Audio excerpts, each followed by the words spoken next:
Hello guys, welcome back to my YouTube channel. If you're new here, karibu sana. If you have not yet subscribed to my channel, please take your second, take your minute, subscribe to this channel. Please also press the notification bell so that if I upload any new video, you will be the first person to get notified and enjoy my video. So without much further ado, let's get into this video. But before that, happy Valentine wherever you're watching me from. If wewe uko na Valentine wako pale, just mgote. If uko na uwezo wa kumtoa out, mtoe. If uko na uwezo wa kumpatia ua, mpe. If uko na uwezo wa kumpatia maneno matamu, mpatie. As for us, sio lazima. By the way, I have never celebrated Valentine's. Not even hata ile ya kuambiwa. I have never even. See, it is something that I don't celebrate actually, but I'm not complaining that maybe labda sijapata huo. So let's just get into this video, guys.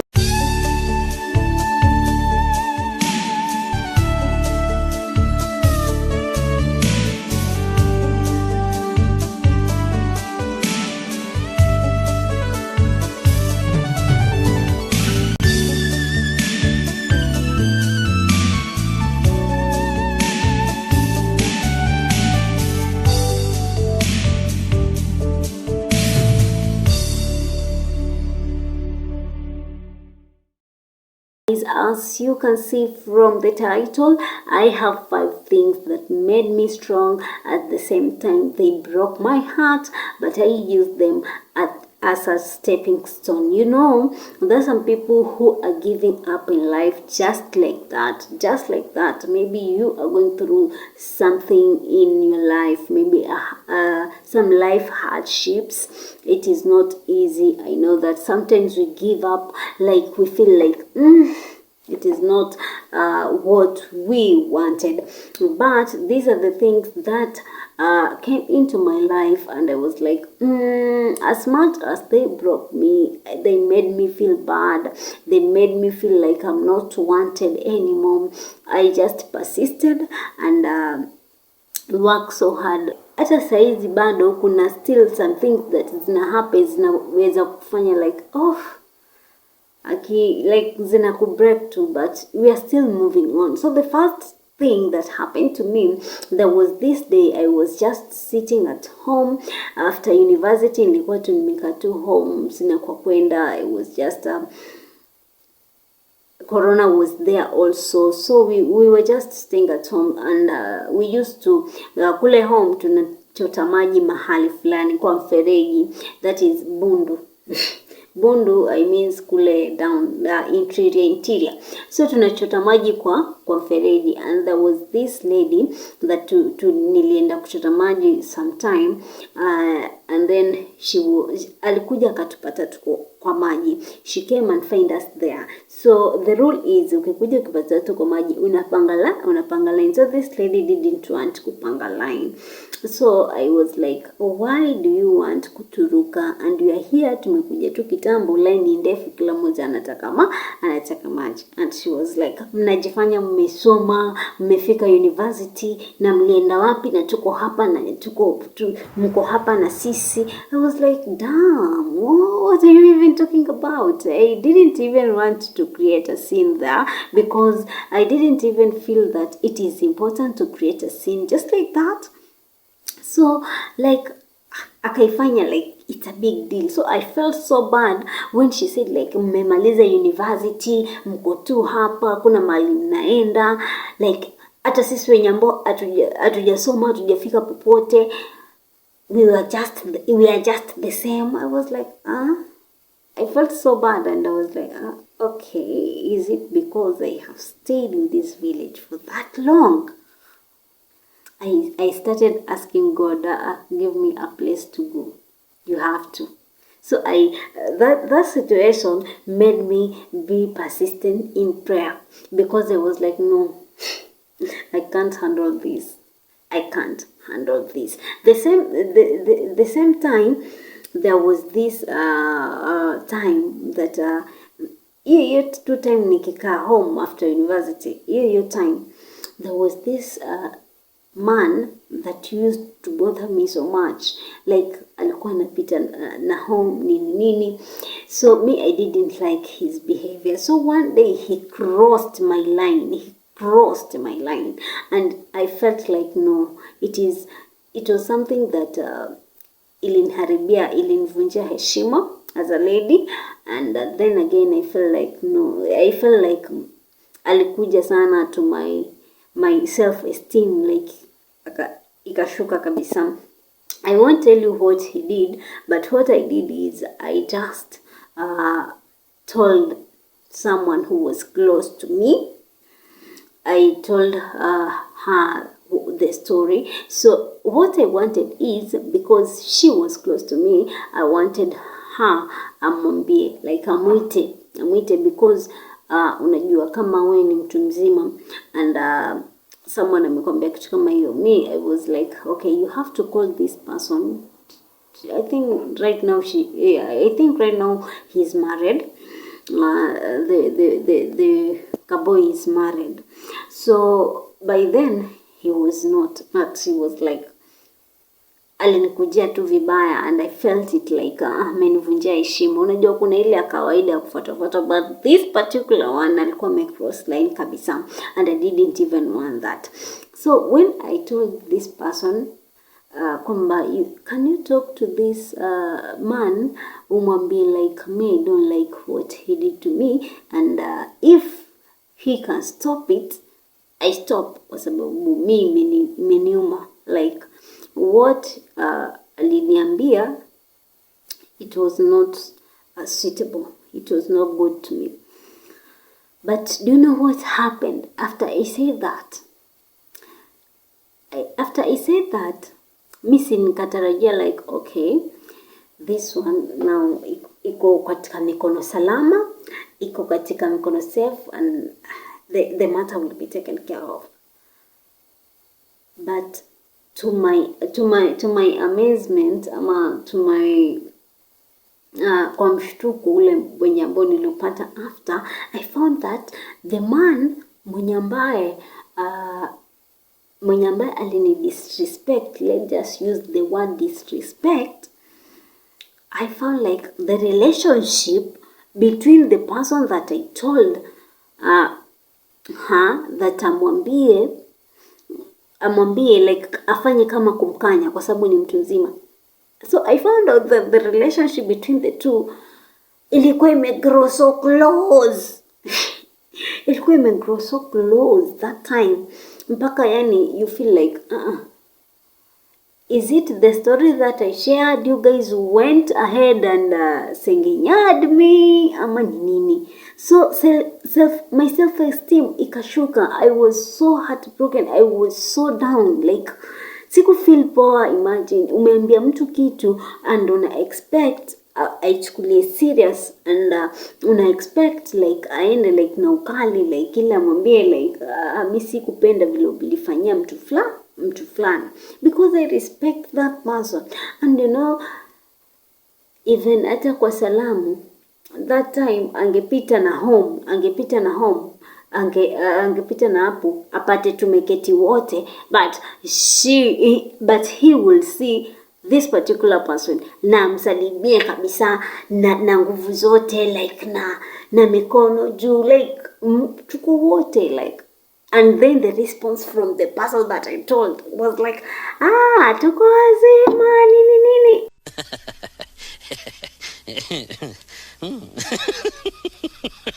Yeah. God.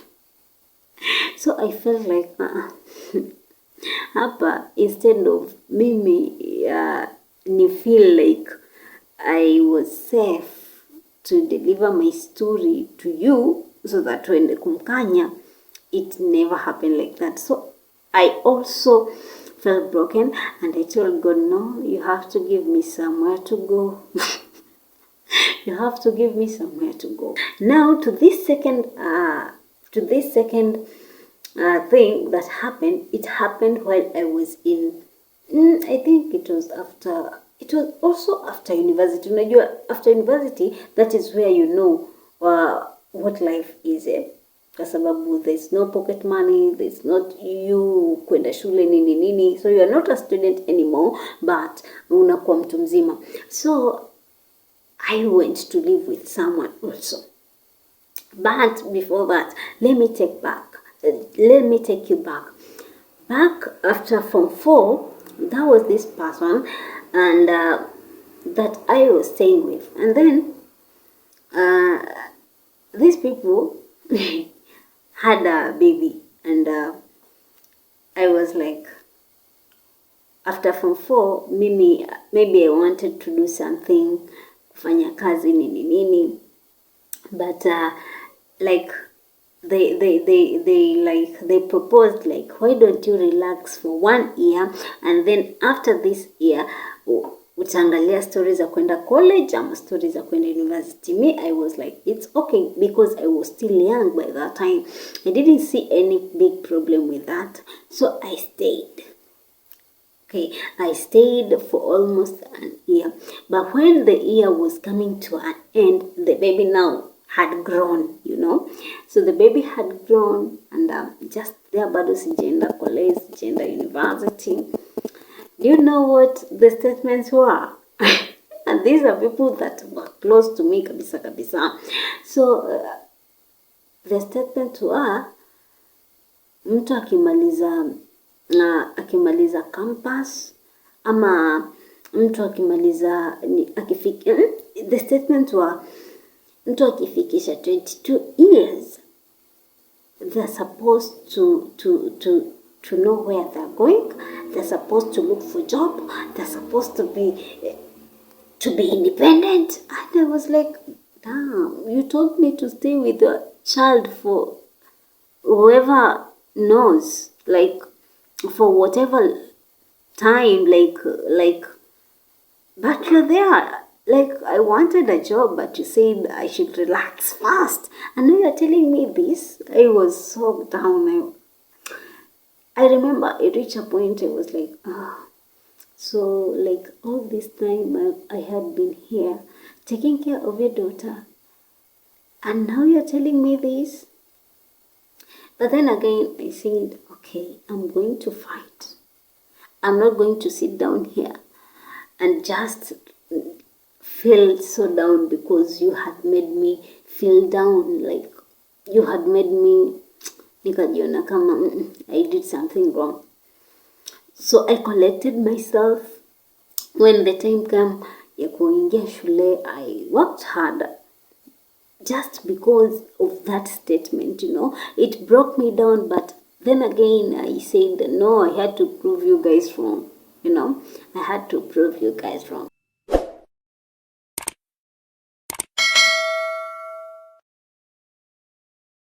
So another thing that happened that made me strong but also broke my heart was this Corona trying moments taught me a lot, guys.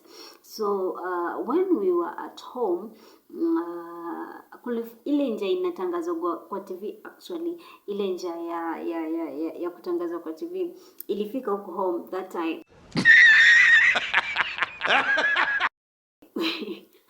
And kulikuwa kuna hizi chakula cha msaada zinaletwa just to help the community, but when it came like igawanyiwe watu, like ifaidishe watu, when it came to us, like hata sisi atungeambiwa kitu cha kwanza, and then again maybe mungeza kwenda, like you had like eti wanajiweza, some things like that. It was like tunajiweza na tuko na njaa. Like, how is that?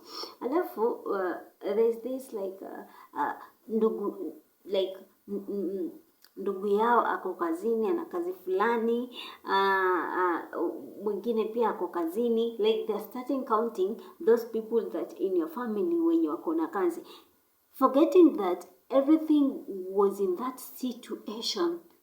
Like that Corona situation took everyone by surprise. So kila moja alikuwa bado hiyo time, kila moja alikuwa na try, kila moja alikuwa na akona mashida zake, so you couldn't even depend on anyone.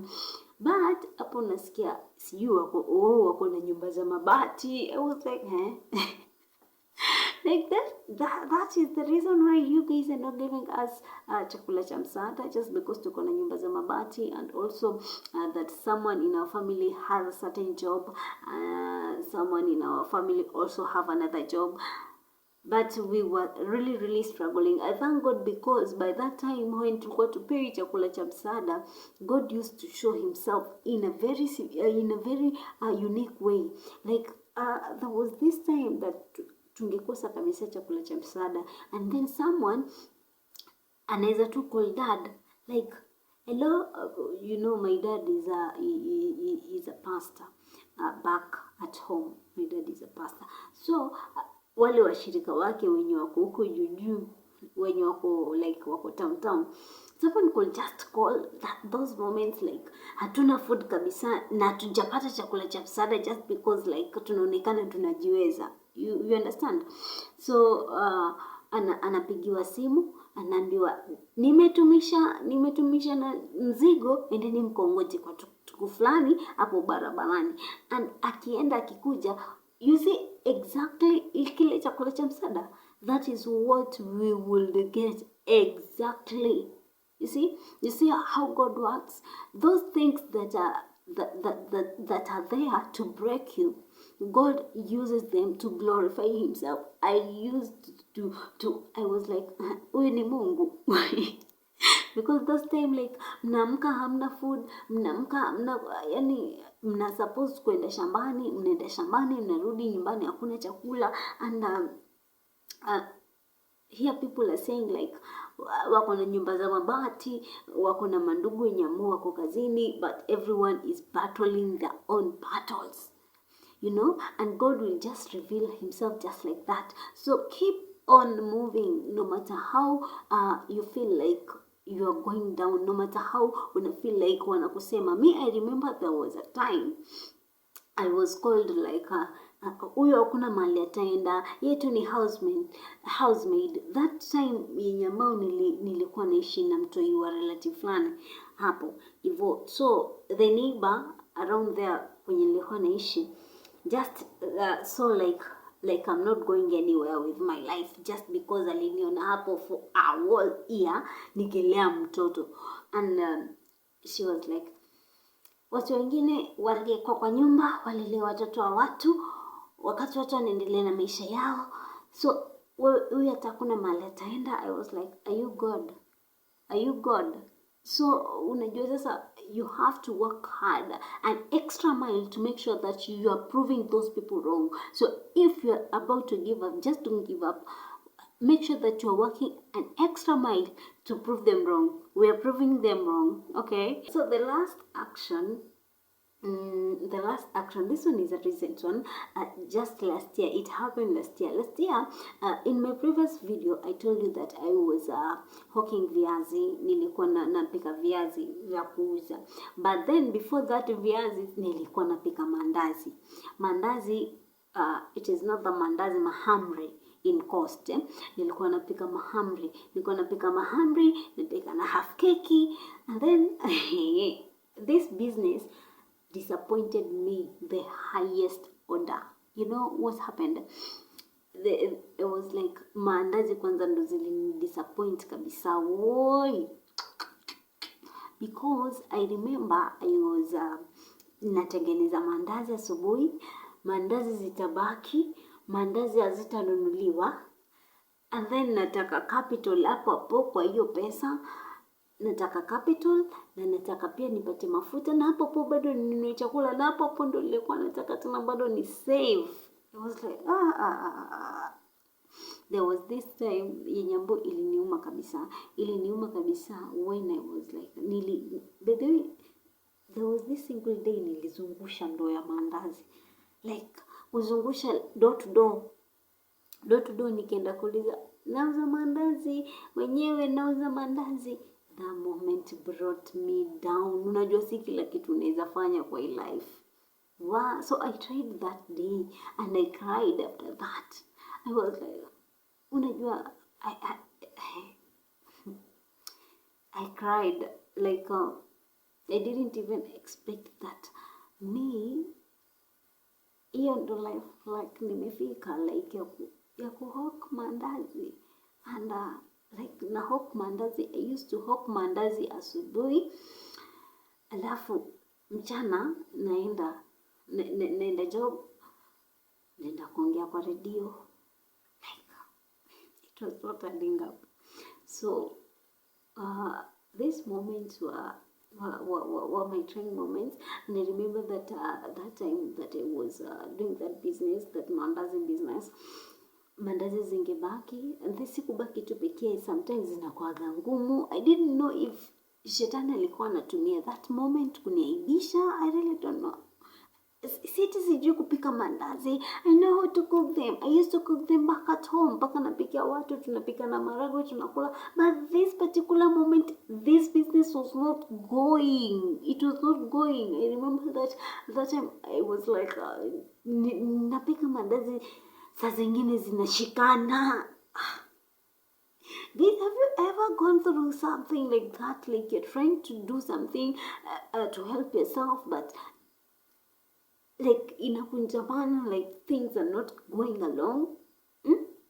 Because for me, I remember there was this mama aliniregesha kabisa mandazi, akisema mandazi zako ni ngumu, mandazi zako hatuwezi kukula, like nini.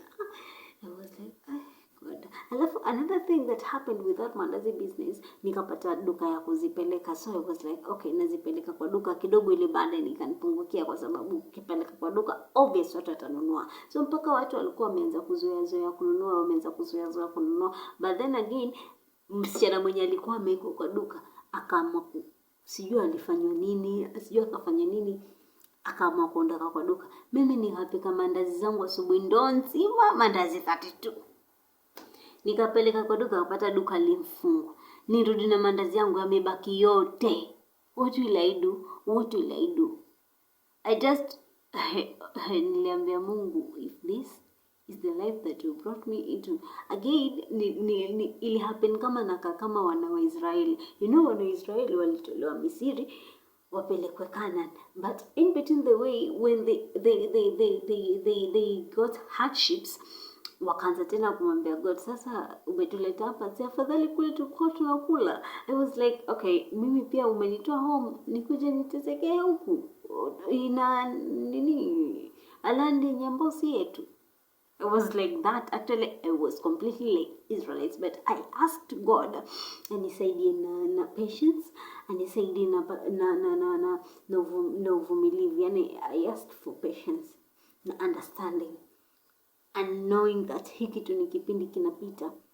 So whatever you're going through in your life, it doesn't mean that you are going to remain there.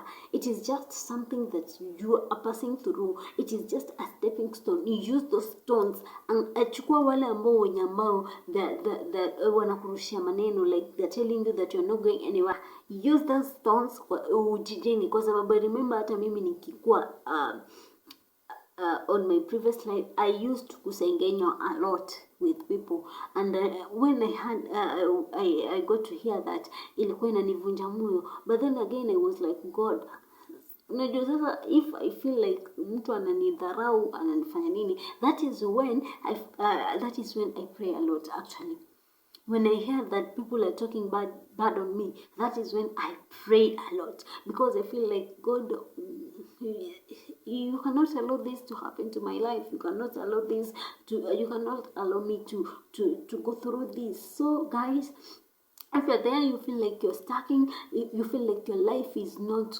moving, please rise up and conquer. Rise up and walk on the path. Vizuri tu pole pole utafika. Because I remember mimi, I used to think that maybe maybe hapo ndo life imenifikisha, and I won't get any, sitapata mwangaza kwa maisha yangu. But then again, I remember that as long as the Israelites walikuwa wakiendelea na safari, kulikuwa kuna vitu ambavyo vinatokea, kuwa sustain. That is how mimi nilikuwa nikihawk mandazi, na haitapita siku nitapata maybe 40 bob. I'll just use that 40 bob to buy something. Even for tu nikihawk half keki zangu, half keki those ngumu but ziko soft. So I used to hawk those also.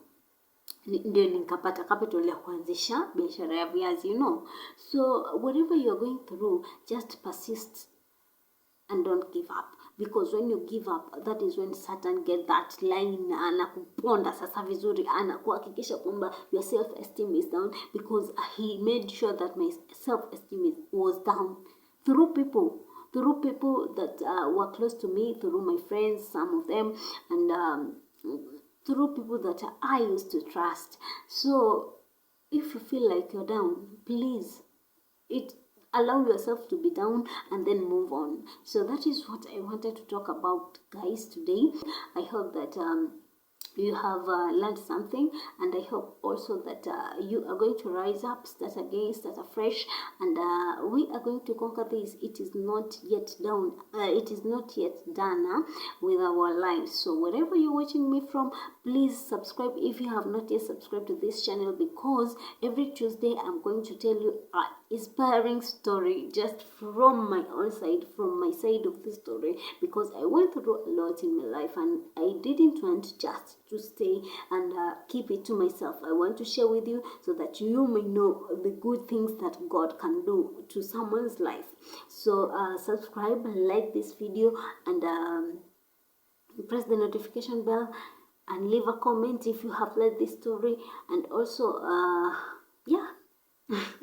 So until next time, for those who don't know me, my name is Faith Riziki, but I use Riziki because it is costly.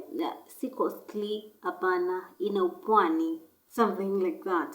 So I use Riziki, and my channel is Faith Official, that is Faith Riziki, but I use just short formed my names. So Fairies Official is the channel. Subscribe, like, and leave a comment. See you next time. Bye bye.